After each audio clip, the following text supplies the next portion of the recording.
Hello, everyone. I hope you're all having a great Wednesday. I'm going to give another minute or so to let some more people trickle in, and then we will get started.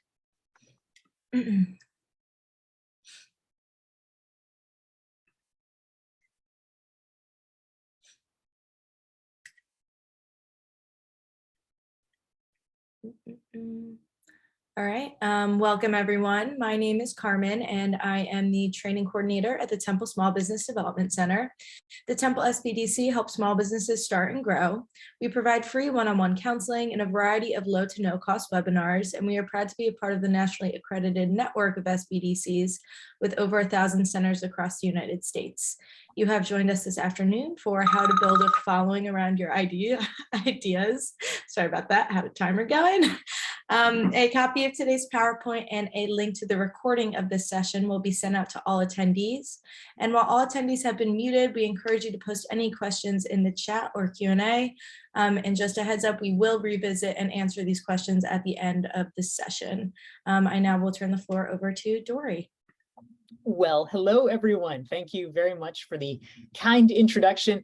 And I'm excited to have the opportunity to chat with you all. My name is Dorie Clark, and today we're going to be talking about how to build a following around your ideas. And I'm especially glad to be doing this for the Temple SBDC, because when I started my business 16 years ago, I was not in the Philadelphia area. I was up in Boston, but I went to multiple SBDC programs up there and really found it valuable for me in terms of creating my own business and really building that from the ground up. So I'm so happy to be able to participate and do this with you, because I know that it can be such a powerful resource. So let's go ahead and dive in. If you want to build a following around your ideas, this can be a complex and frustrating process sometimes. So let's break it down. And at the end of this, I really want everyone to hopefully emerge feeling like, yeah, I've got this. I have a much better idea about how to do it, because this is what I have been doing for the past decade,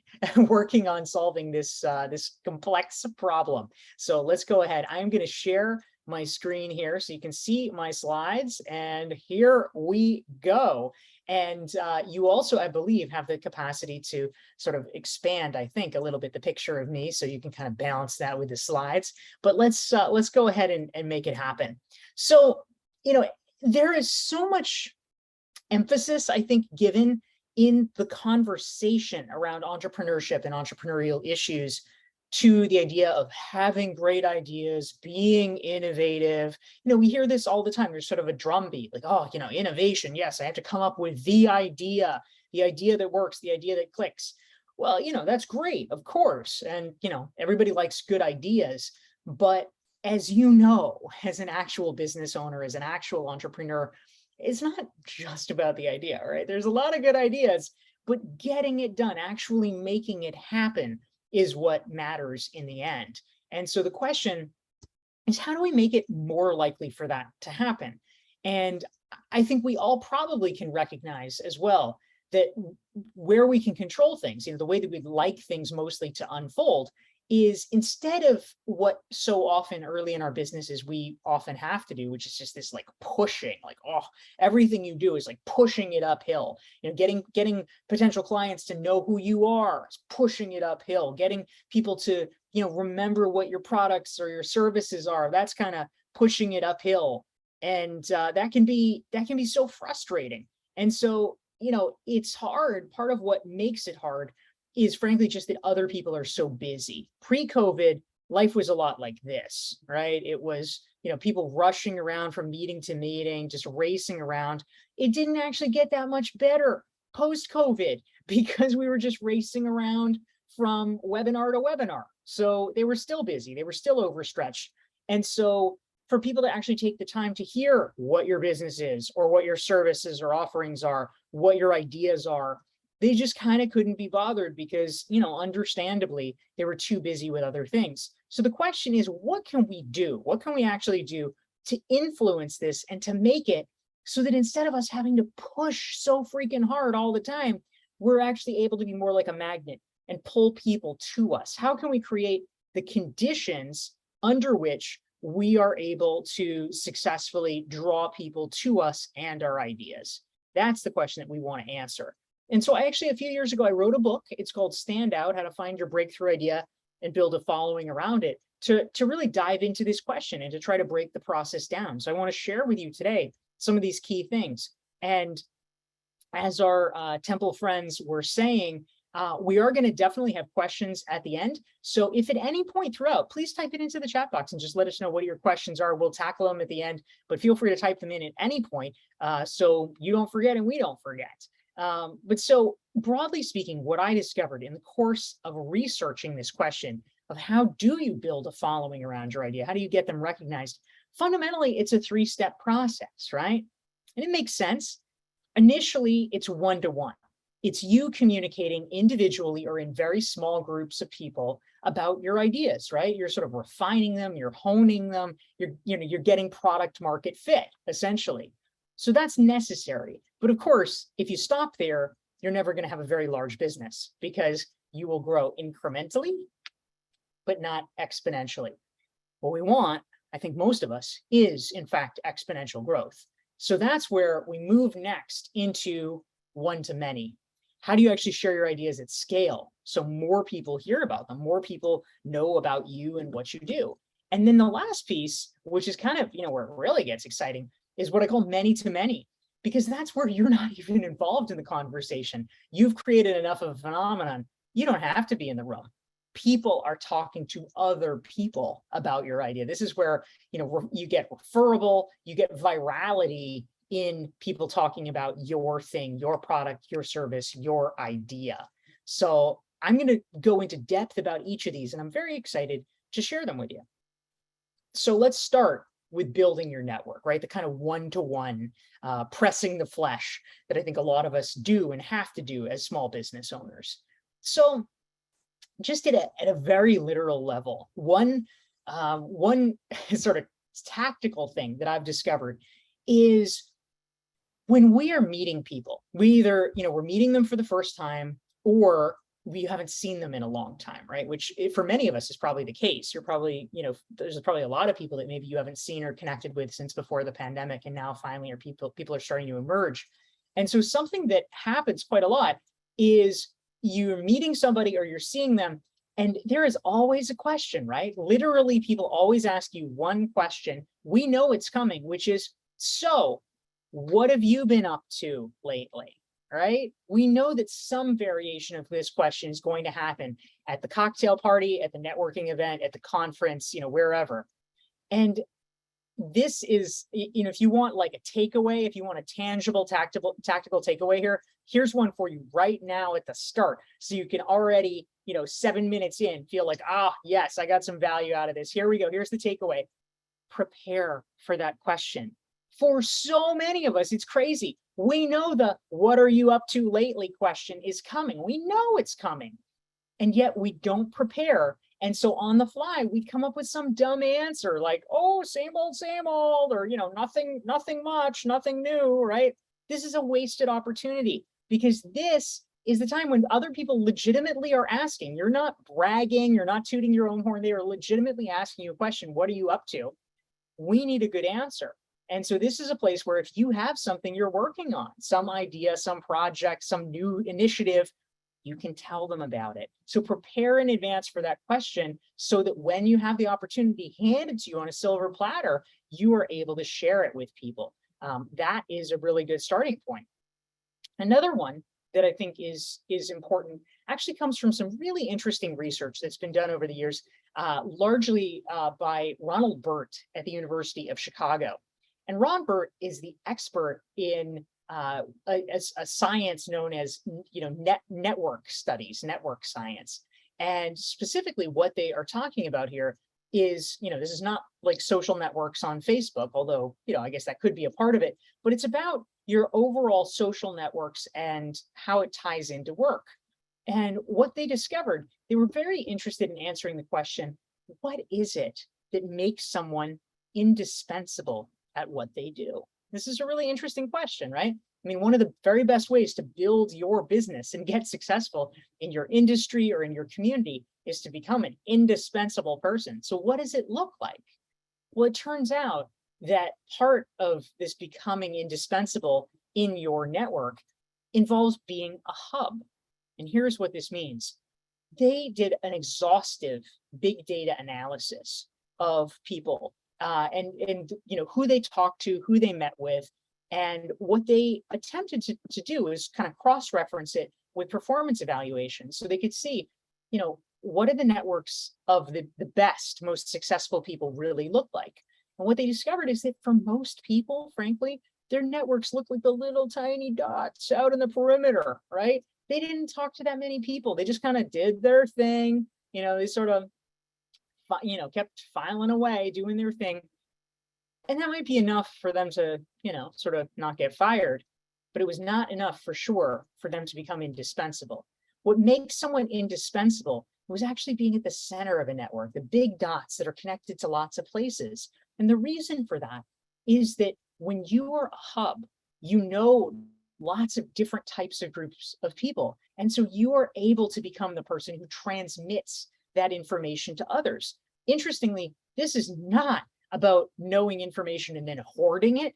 It is the opposite. What makes you valuable in a network is your willingness to share information with other people. So if you can become a kind of connector, if you can become the kind of person that consciously makes an effort to connect with different people, to really reach out, you're going to learn things, you're going to meet people, and it's eventually going to start ringing bells in your head. Oh, you're doing that? Well, Bruce was doing that last year. I should really connect you guys. Or, oh, how interesting. I didn't realize you were doing that. You need this piece. Oh, well, let me connect you to Jessica. She is involved in something similar.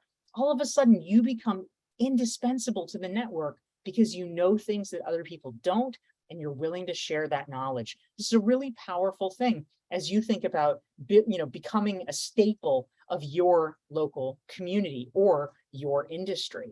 So that's pretty powerful. And, thinking through as well, building your network. This is, as you can see here, this is a picture of me. This is a picture of a dinner that I actually hosted, pre-pandemic at a little Mexican restaurant in New York. And I think, especially if you are running a small business, it may be an online business, but it also could be, a local business. It doesn't even matter.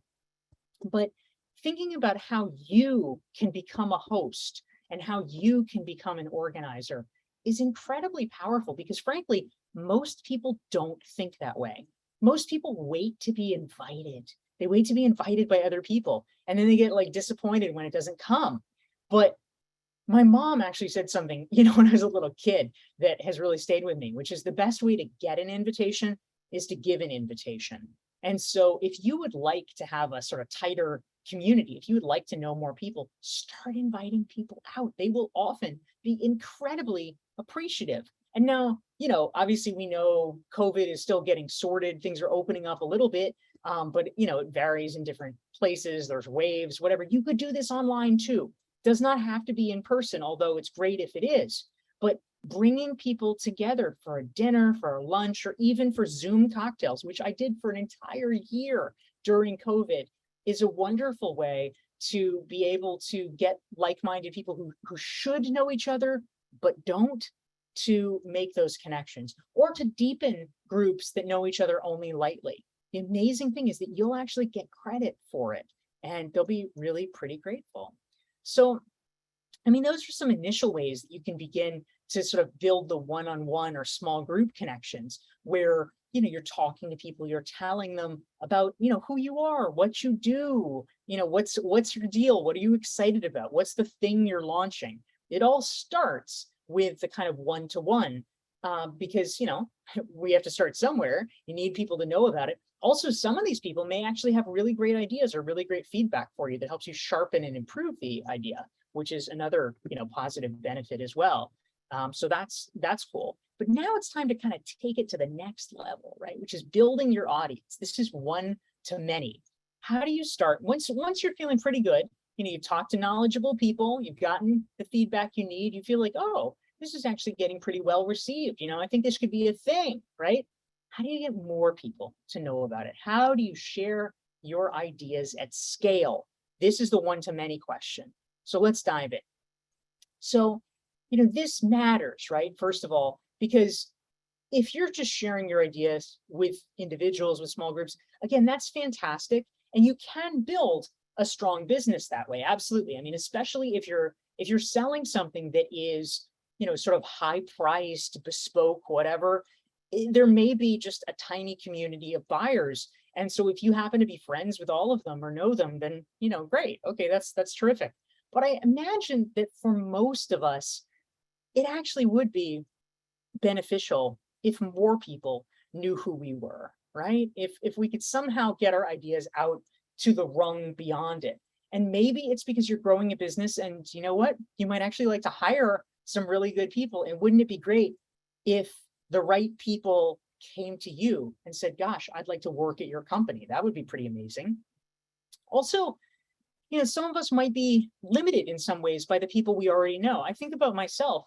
I started my business. I do consulting, executive coaching, speaking, things like that. I started my business in 2006. And early on, the only people that I knew, I had never actually worked in a corporation. I wanted to do corporate consulting, frankly, that's what's lucrative, right? So I was eager to do that, but I didn't have any contacts. I didn't know anybody. And so I was very limited in that regard.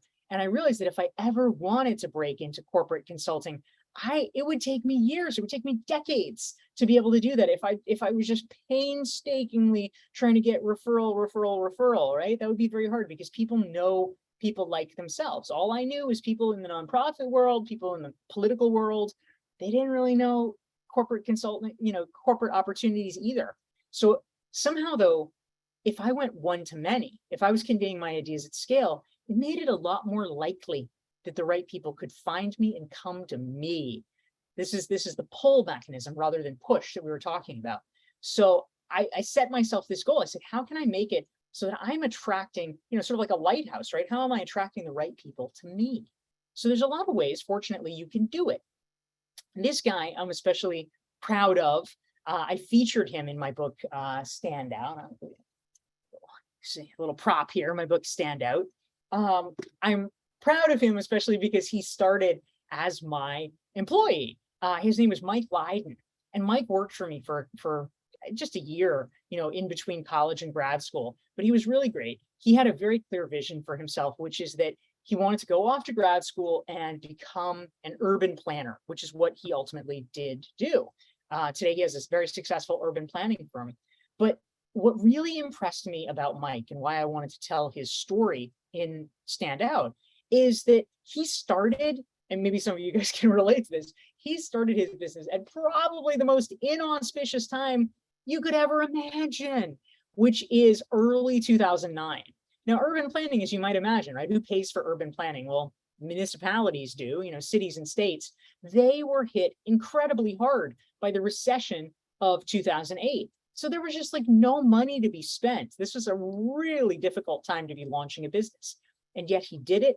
And for more than a decade, it's been incredibly successful. And here is how. It didn't start out as like this magic bullet. He just thought it was a little side project, but it was very wise. There at the time was a new trend in urban planning. It was called tactical urbanism. And, if you have a question about it, I'm happy to go into detail about what tactical urbanism is. But for the sake of this, we don't need to go into too many details. But needless to say, it was this new emerging part of urban planning. And nobody really knew anything about it. It was just starting. But Mike was fascinated by it. And he said, this is interesting. I'm going to start gathering case studies about this. So that's what he did. He went out, and every time he heard about a new urban planning project that dealt with tactical urbanism, he just wrote it down. He took down information. He wrote up a little case study, and he eventually gathered, several hundred of them. It became the definitive resource. He put it together into a free ebook. It was just like a free PDF that was available on his website. And it was the only place that you could get so much information about tactical urbanism. Within 3 months, 10,000 people had downloaded this free PDF off of his website, which in the world of urban planning is a lot. And so that's basically how he made his name within a few months, because again, governments, everybody was kind of interested in tactical urbanism. He started to get RFPs, requests for proposals, where they were writing to him and saying, hey, we're looking for firms with experience in tactical urbanism. Well, guess what? At that point, because he had identified an emerging trend and gathered information and shared it widely with other people, he knew more about tactical urbanism than anybody else. And he started landing contracts, and it's how he built his firm. And so I think there's something really powerful to think about and to learn about. Just like we were saying, becoming a hub and building those connections, it matters one-on-one in terms of relationships, but it also matters in terms of the importance of not keeping your ideas to yourself, but sharing your ideas widely. In Mike's case, he was sharing it with the world on his website, but it became a really valuable resource for other people, and it got him recognition as well. He even got a book contract out of it because a publisher read this little free ebook and is like, hey, why don't you spiff this up and you can do a book with our publishing house. And that is what he did. So it has really powerful downstream consequences. So another version of this, of sharing your ideas and sort of thinking through, hey, how do I spread this? How do I get other people to sort of know what I'm working on or know what I'm thinking about? I will give you an example. You don't literally have to do this same thing, although you could, but I think metaphorically, it's incredibly powerful. This picture right here, this is a gentleman named Robert Scoble. And Robert is, kind of a big name in Silicon Valley. He was sort of an early, Silicon Valley guru type person. And so I interviewed him a few years ago for Standout. And he told me even back then, he was getting between 500 and 1,000 emails a day. I mean, it was just this incredible amount, that none of us could be able to deal with. But most of them actually were people, like strangers, asking the same questions, asking him for advice about startups. And so what he decided to do was he would write back to these people, or have an assistant write back, and he'd say, look, I'm sorry, I can't help you one-on-one with this email, but here's what I will do.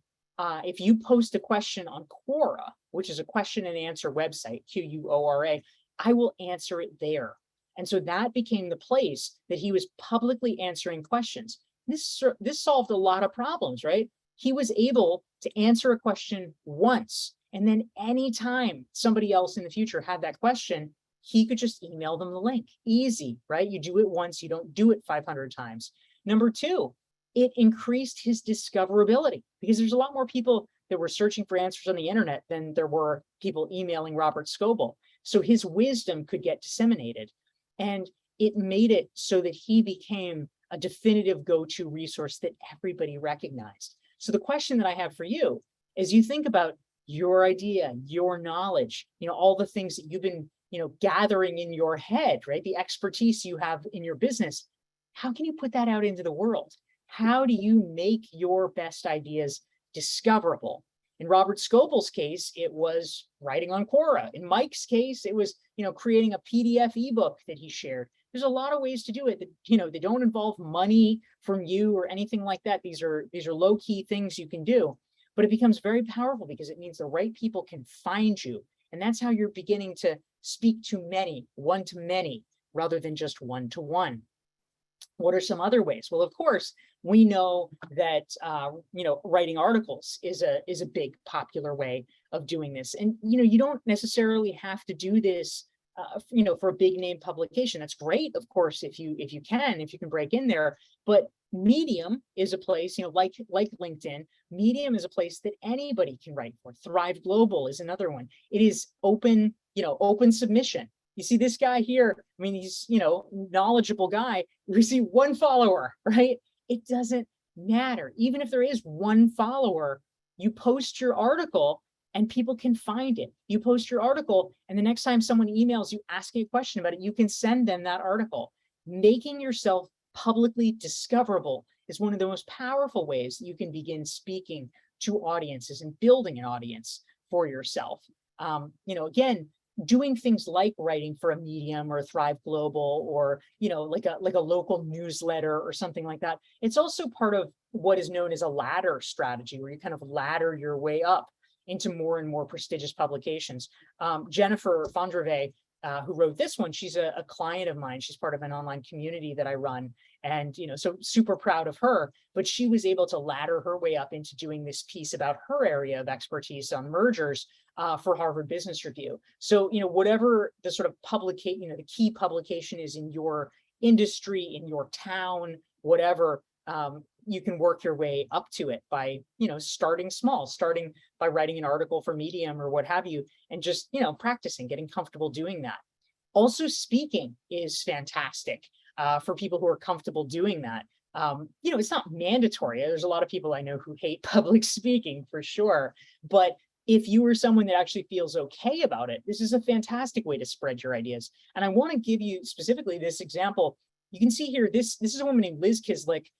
She also is a client of mine, so coaching client. So I'm very familiar with her work. You can see here, this is a TEDx at a school, TEDx Baylor School. It's a K-12 school. Some people might look at this and say, that's so small. It's just a talk to like a bunch of kids, right? I mean, technically it's not a bunch of kids in the audience because it's their parents, their family, whatever. But nonetheless, this is not like, you're talking to 1,000 people, right? It's a talk at a K-12 school. And so a lot of people might just write that off and be like, oh, why should I bother? That's not going to go anywhere. Well, guess what? The amazing thing about presenting your ideas in a TEDx talk is that they get posted on the TEDx YouTube channel. And if the topic connects with people, if your delivery is good, it actually really does have the potential to go viral.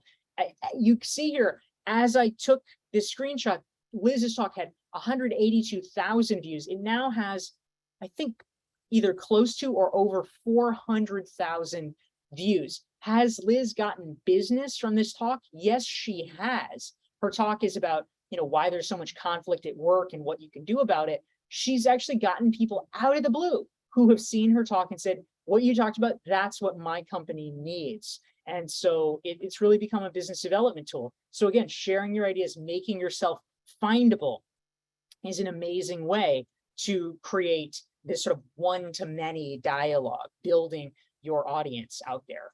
And so now, the final piece, we've been talking about this arc, right? One-to-one, where you're talking to, individuals, building up a network. Now we've been talking about one-to-many, where you're communicating at scale. You are connecting with groups of people. You're building an audience. That's fantastic.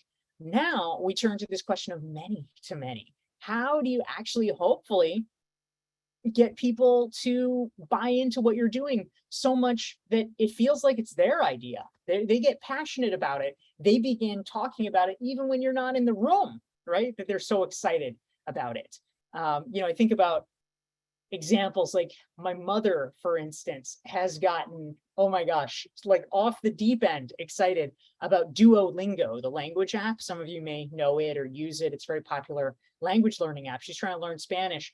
And I mean, like, my mom is retired. So she spends a lot of time. She has a lot of time and she spends a lot of time on Duolingo. Probably four days a week that I'm talking to her, she will be telling me something about her Duolingo scores, right? She has become a viral ambassador for this company. And so similarly, the question is, how do you get other people so engaged in what you're doing that they want to be that ambassador? They want to tell other people about it, because it's not just like, oh, I'm promoting this company. They're telling people something that's exciting or important for them. How do we do that? Well, it's useful, to think about it as just, a form of amplification, right? They're bought in, so they're spreading the word. And, so it becomes a currency for them. It becomes a way for them to either express something that's important about their identity, because they're believers in it, or to appear knowledgeable, to be useful to other people. Like, oh, here's a helpful tip. Here's something that might be valuable to other people, and I will transmit that. Those are really good reasons. Maybe it's just so novel or so interesting or so exciting that they look cool by telling other people. There's a million reasons, but how do we figure that out? Well, one way that we can begin to think about, sort of creating the conditions under which groups of people might feel bought into what you're doing is to actually think about who you are connecting with in the first place and what you're early networks look like. We talked a little bit about becoming a hub, in the research of Ronald Burt, the University of Chicago sociologist, the importance of, to use his sociology term, bridging structural holes, right? If you're connecting to people throughout the organization, if you are working for an organization, or in your case, you're connecting to maybe other small business owners in your town or your community, other people in your field, that is really great because the silos that normally happen, you're able to kind of break those down. This is all very good, but there's an extra layer that I want to now add on to this, and that's from some great research by Robert Putnam, who is a sociology professor at Harvard. You may know his name. He may be familiar to you from his blockbuster book about 20 years ago, Bowling Alone. This was, big deal culturally. Everybody talked about sort of the loneliness epidemic and things like that with Bowling Alone. But he also has done some research that I find, frankly, even more interesting. And it is about how we create healthy networks. And what he discovered is this, that the best networks, the most resilient networks, and the ones that actually have the best balance of people really willing to dive in and help you, but also new information that are helpful to you in terms of things you need. The best networks have both bonding capital and bridging capital. And what this means, bonding capital, as you might imagine, is relationships with people that are fundamentally like you, right? You can bond because, frankly, it's easy. There's a term in science called homophily. Like enjoys like, right? It's easy to know what to talk about with somebody that you're so similar to. Oh, you went to the same college. Oh, you're the same age. Oh, you're in the same industry. Okay, easy. What is harder for us as humans is what is known as building bridging capital. And bridging capital is basically building relationships with people who are not like us. This can feel harder. It can feel a little awkward sometimes, but it's really important because you need to have this diverse network to get new ideas. And frankly, because if everyone is similar, well, that's great. You can really penetrate that network, but you're never going to go farther than that network. You need to have bridging capital so that your ideas can spread through them into new areas, and frankly, so that you can be refreshed with newer and better ideas and feedback from these other corners. So, just thinking this through, maybe we take, something that could be a form of bonding capital, right? Like you went to the same college as somebody. It's not a bad idea to actually think through, well, if I got involved in my alumni association, there are a lot of people who I might have something in common with, that we went to the same college, but they probably ended up, colleges have a million majors. They probably ended up in some areas that are very different,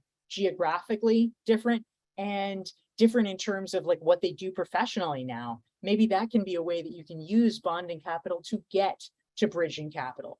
Frankly, SBDC groups are great. Again, you have something in common with these people. They're also small business owners. They probably live in your region, but you may be in wildly different things. One of you may be running a hardware store. One of you may be doing online marketing. One of you may be a personal organizer. One of you may be a Dalmatian breeder, whatever it is, right? But you can meet a lot of people and get really interesting new ideas that can be vital for your business. Now, another possibility, this is something that I've actually done and investigated a lot, is creating your own community. Now, this is not going to be right for everybody, but it actually can be super powerful. You can do this on social media. You could, create, like I did, a Facebook group or a, LinkedIn group. There's, private online communities you can do, like Circle or Notion does Notion have that? Now I'm questioning myself, but Circle is one. There's a variety of different things. Mighty Networks is another one where you can create stuff online, online communities. But you could also create, and this is again what I did. You can create an online course that then has community as part of it. In my case, mine is called Recognized Expert, and it's for people who are really smart professionals who have a depth of knowledge in their field, but they want to have support and a community about how to get better at what they do, how to build their platform, how to get more people to recognize what they do. And so, having a community that you're running really enables people to connect, to build relationships with each other. And then the amazing thing is that because they built the connection based on your ideas or your work or the thing you put in place, that becomes the shared thing that they have in common. So it becomes a big part of how they think, how they talk about things. They become an engine. The deeper their relationship goes and the more successful they get, the more they want to and will be able to talk about your ideas. So it becomes really powerful. So creating some kind of a community so that people with shared values can congregate is one, really exciting thing. Another possibility as well, I'm calling it align with organizations and initiatives. Basically what I mean by this is that you can, for instance, find organizations that might, that might have shared values of some kind. Maybe it is a charity that, I guess I turned my video off. Oh, I'm back, don't worry. Here we go. But, it could be some kind of a charitable organization or initiative, something like that. It could be, who knows, maybe there's a civic group that you can kind of line up with. There's a lot of opportunities, but if you can find a place where your business and your mission aligns with what they're doing, this creates a really symbiotic opportunity for you to be helpful in their initiative, but also for them to, really sort of be advancing what you're doing as well. So thinking through, who are my natural allies? Like, what am I trying to accomplish, and how can this be helpful? I mean, this is the kind of idea of like, maybe a hardware store becomes a sponsor for Habitat for Humanity or something like that. And then, oh, good. Every time, I mean, of course, you're doing good work and supporting a good cause, but everybody who's a Habitat for Humanity volunteer, as they're talking about that experience, which they probably will, right? If you've been hammering all weekend, you come back to work on Monday and everybody says, what have you been doing? Oh, I've been doing Habitat for Humanity. Well, it becomes much more likely that they're going to be mentioning you, talking about you, even when you are not in the room, which is pretty powerful. And so the question, for all of you, I want to make sure that we leave plenty of time for questions. So we're actually going to be going into that right now. So be ready. If there's things that you're thinking about, please type them into the chat box. And I would love to tackle them and to hear what's on your minds. Because that's what really matters, right? Is being able to tailor the information and talk about the things that are most relevant to you. We've covered a lot of things, right? In how to build a following around your ideas. We started with a question of one-to-one, right? Testing your ideas, talking to, one-on-one individuals, talking to small groups, but it's about seeing, does your idea resonate? Is there a group of people that really like it? Are there ways to make it better? You sort of test it with the market and see what people say. It begins to get known, begins to get traction. That's fantastic. That's one-to-one. But then we need to shift to one-to-many, because ideally, we want to make things not so hard. In the early days of entrepreneurship and launching a small business, it does feel hard. There's kind of no way around it, right? You're knocking on doors. Everything is sort of this uphill slog of pushing.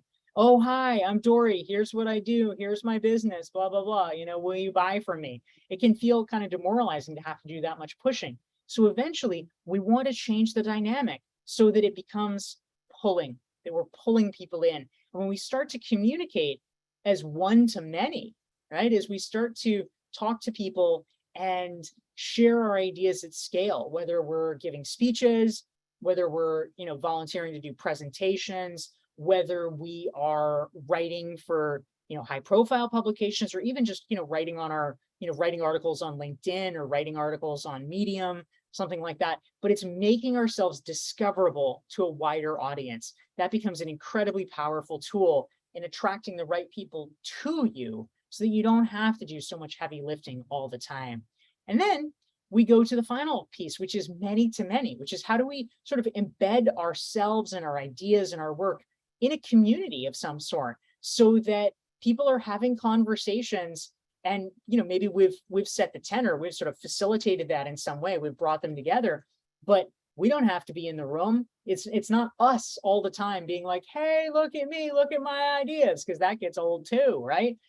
where the magic happens and where true virality happens is when people are talking about you and your business and your ideas without you even having to be there. And that's when we get many to many. That's when we get, real viral spread. And that is how your ideas can spread. So we talked about a lot of things, but my question for you to be thinking about, and I see many of you are plugging questions into the Q&A box, which is fantastic. Please keep doing that. We're going to turn to that momentarily. So what are you going to do differently? Is there even one thing that you've heard where you say, that sounds really interesting. I could try that? Because again, you're busy, you're doing a million things for your business. You don't have time to do everything. But even if you have one thing that you try, one thing you're doing differently, this could be enormously helpful in terms of moving your business forward. And so something that I will just mention in case it's helpful, I have a free resource that you can download if you'd like. It's the Recognized Expert Self-Assessment Toolkit. You can get it at dorieclark.com/toolkit. It is a scored self-assessment. You will get a score. It takes about 10 minutes or so to fill it out, but it actually charts you in terms of your progress on becoming recognized for your expertise in your field. And with your score, it helps you figure out where you're strongest, where you're weakest, and therefore where you should focus more of your energy. So if you've been trying to figure that out, there's a million things you could do. What should you do? Hopefully this will be helpful. Again, it's dorieclark.com/toolkit. And so with that, let me go ahead and unshare the screen here, and let's dive into some of these amazing questions, shall we? Here we go. All right, SBDC friends, are you going to be the question interlocutors for me, or should I dive in here and do this myself? Whichever's easier. I can read them out to you, or you can go into the Q&A. Yeah, why don't you be our captain? That's great. All right, sounds good. We're going to start with JD Walsh. He says, "Hi, Dorie. Thank you for all of these great ideas. Can you speak a little on multi-social ideas on how to grow an online CPG, for example, YouTube? Further, are there specific ways we should think about telling our story? Thank you."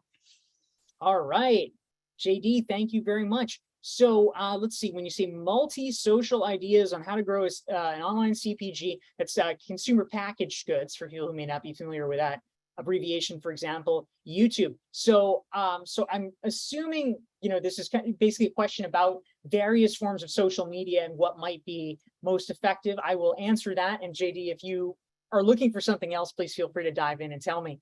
But yeah, broadly speaking, you're exactly right. I mean, social media can be very powerful in terms of part number 2 that we were talking about, right? Like one to many. How do you share your ideas publicly, and how do you make it, how do you actually make it so that the right people can find you?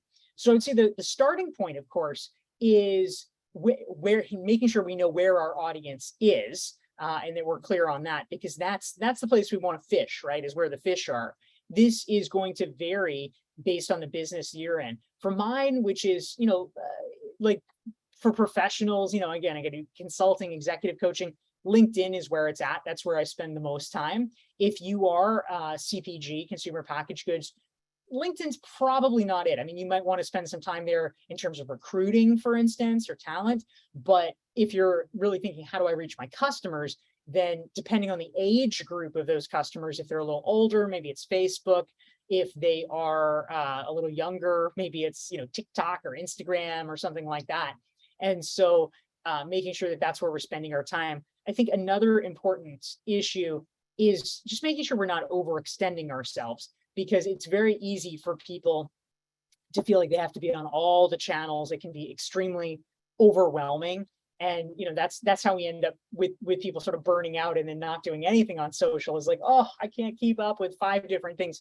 The good news is you don't have to do 5 different things. Really, you should be picking 1 or 2 places and then diving in there. You can build a successful business on the back of almost any social channel. Maybe it is YouTube, maybe it is Instagram, etc. But you have to be thoughtful and focused and optimize for the place you want to be. The key thing that I will say is that there's a real danger in relying excessively on somebody else's platform to build your business. We know, the big sort of reckoning came around, maybe 2012 or something like that, when Facebook, which was still very, very big at the time, changed its algorithm. And all of a sudden, people who, had spent a lot of time, a lot of money trying to get likes on Facebook. This was a big thing for companies, right? Like, oh, I'll get all these likes. All of a sudden, they couldn't reach their audiences because the algorithm had been tweaked, and Facebook had gone public, and they wanted to make it harder for people to reach their audiences because they basically wanted people to have to pay. And so they have the right to do that since it's their platform, even if that's not very nice of them. And so we just always have to be mindful. How do you get them back to you? How do we use social media as a way of getting people back to your ecosystem so that hopefully they can sign up for your email list so you can communicate with them directly? That's the way that you can actually build long-term security into your relationships with your customers. So thanks for the question, JD. Awesome, thank you. Moving on, Craig says, how do you keep focused on your goals? And do you reevaluate the goals as you were trying all these things? Yeah, good question, Craig. I'm always big on goals. And in fact, I have a course on goal setting on LinkedIn Learning. For many of you guys, you may have free access, like whether it's through a library or through an employer, to LinkedIn Learning.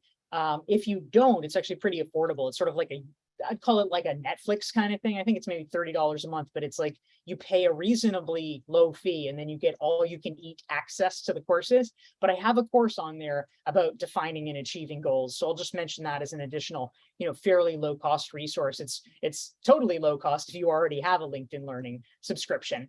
But broadly speaking, I will say, again, it's not dissimilar to social media in that the biggest problem I see with goals is that people have too many of them, right? They're like, oh, there's like 100 things I need to be doing. And so you get a kind of paralysis, right, around it. And so what I like to really understand and appreciate is it is frankly just very limited how much progress we can make at any given time on things, right? Like we're always overestimating stuff. But it's interesting. There's a saying you've probably heard, which is we overestimate what we can do in a day, but we underestimate what we can do in a year. And I think that's very true. So on the sort of day scale or the week scale, we just have to be a little kinder to ourselves and recognize like, okay, it's limited, right? There are certain things we always have to do, which I'll just call maintenance mode activities. It's like responding to the email and doing your taxes and, these dumb things that it's not like, you're ever going to get ahead by doing those things, but your life would be pretty miserable if you didn't do them. Like you'd get in trouble pretty fast if you never responded to an email and you never filed your taxes. So you have to do that sort of basic, maintenance mode. But there's a little bit of room for areas where you are spending proactive effort. You're just, where does your discretionary time go? And I typically say that at any given point, I try to do my goals on a 6-month basis rather than a year basis, because I feel like oftentimes, the arc of things, it may not actually take a year, right? 6 months might be a more accurate thing, but if it does take longer, I can choose to re-up it. But I try to not do more than 3 goals at a time. And of that, either 1 or 2 is professional and then 1 or 2 are personal. Because again, like I recently moved, I moved to Miami, and I spent 2 months literally just like moving in and like, doing dumb things like finding an electrician and whatever. Like it was ridiculous, but it was a task. And it meant, because my time is finite and limited, that the time that I would have spent, I don't know, blogging or something, I had to spend doing home moving and maintenance and repair. So I would say you've got 3, or maybe even not 3, maybe just like 2 slots of where you can spend your discretionary effort at any given time. And so choose wisely, and then you can re-up at the 6-month mode. All right, thank you. Kurt says, awesome session, Dorie. Can you describe the early days when you launched your recognized expert community? What challenges did you face getting off the runway? Thank you. Good question. So in the early days when I was launching my recognized expert community, so the first thing I'll just mention for people who want to learn even more about it, in my past book, not my most recent, but my next to most recent book, it's called Entrepreneurial You. And I actually have a whole chapter about creating online courses in there. And I track very meticulously the process that I followed in launching Recognized Experts. So this might be useful to people if you're thinking about creating an online community or a course. But broadly speaking, what's really important is to make sure that we don't get out over our skis. The thing about any kind of a community is great once it's a going concern, but the early days are like really hard because you want to make sure there's a there, right? So you've got to kind of go slow. So I launched it first as a pilot course, and I limited it to 40 people, and I opened it up just to test demand, just to actually see, do people even want this? Is this worth creating?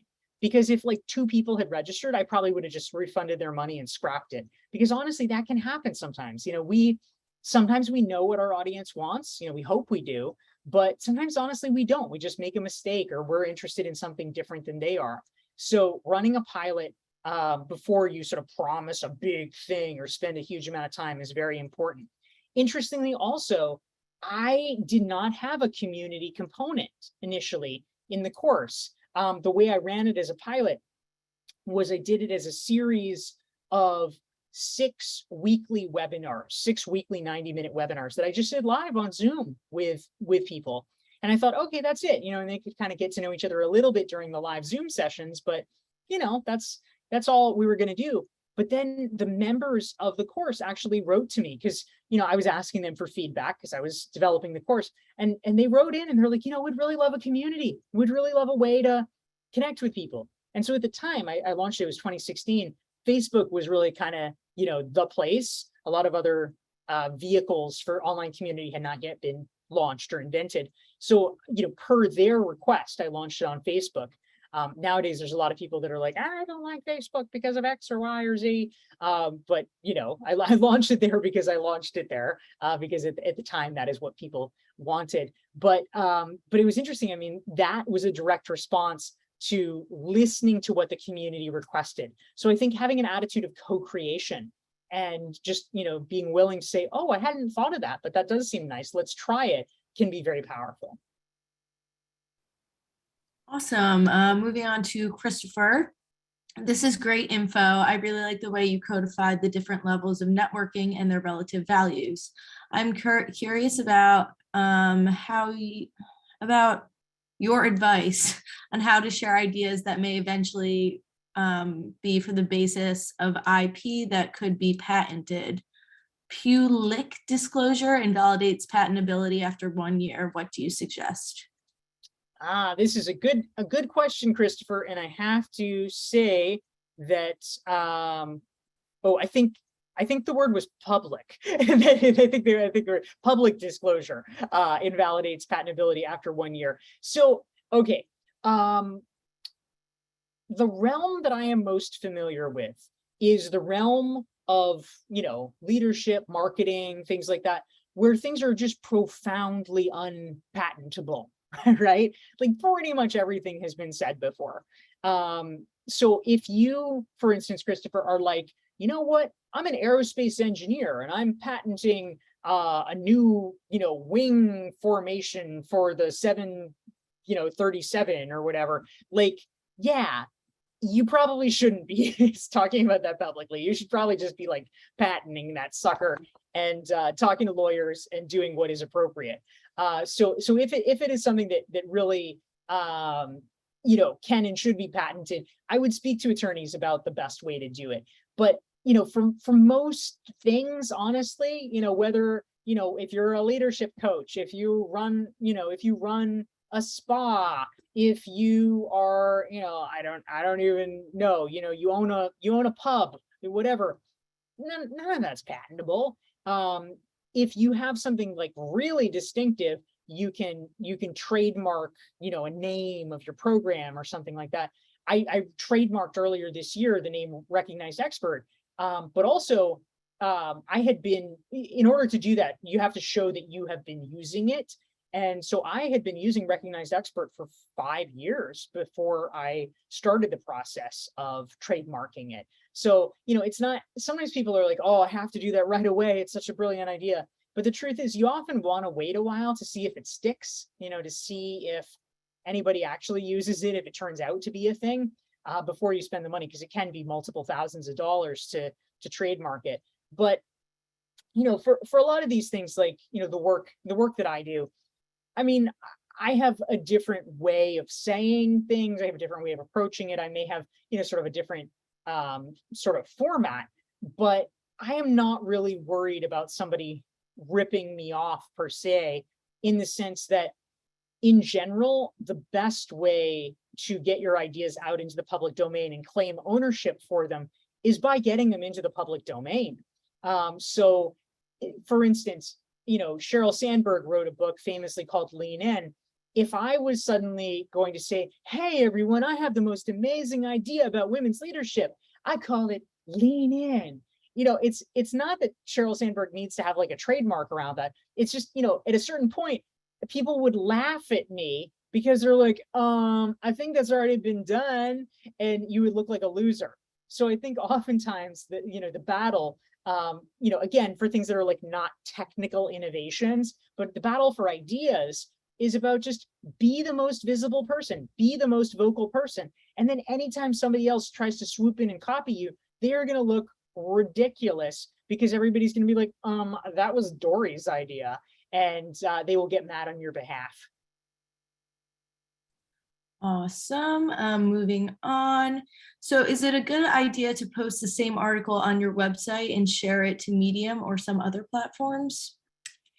Good question. So this actually ties, the thing to be aware of here is about Google indexing. This is a little bit technical, so it's worth kind of Googling and looking into this, but I will talk about it briefly. And in fact, in my book, Entrepreneurial You, I have a section talking about a blogger named James Clear. Some of you may have heard of him. He wrote a book called Atomic Habits, which has been really remarkably successful.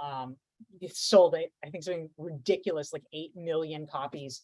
But he actually was able to really build his empire on the strength of syndication, which is fundamentally what we're talking about. So in James Clear's case, he committed that twice a week, I think it was Mondays and Thursdays, he would write 2 high-quality articles and he would post them on his website.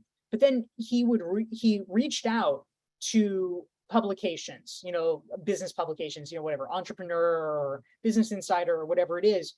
And typically they want exclusive content. That is most typical. But because he was writing such high quality stuff, they were interested in syndicating it. So he would publish it first on his website, but he would give them the opportunity to post it also on their sites. But they had to have a certain tag, which basically was a link back, and it said this article was originally published on jamesclear.com. And so because of the SEO tagging, if you didn't do it, if you weren't careful, Google would look at it. And if it's up in 10 different places, Google is going to penalize you. It's like, oh my gosh, this person's a spammer. Let's block it. But because of the way it was tagged, it was always understood by Google, like, okay, this is legitimate. These other sites are sort of subordinate in terms of having this article to the main jamesclear.com site.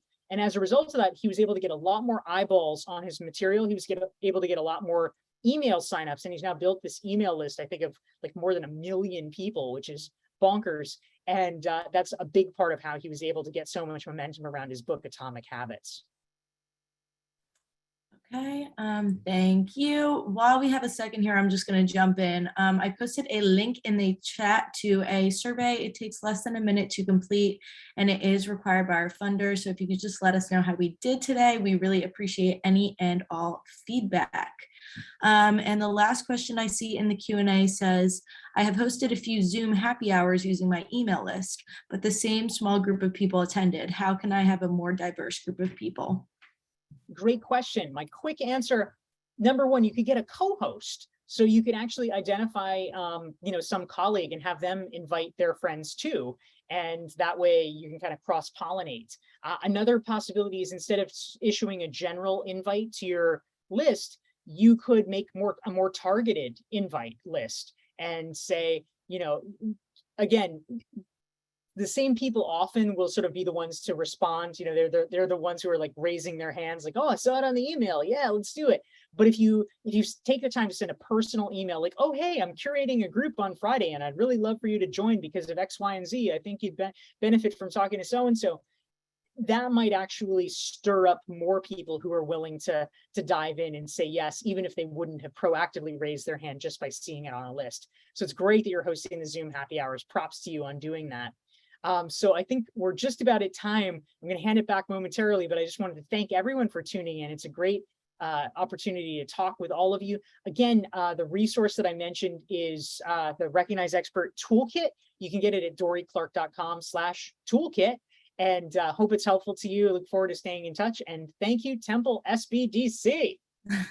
Thank you so much, Dorie. And thank you, everyone, for all of your participation. I think we had a really great class this evening. I hope that everyone has a great rest of their day. And thanks again. Bye. Bye, everyone.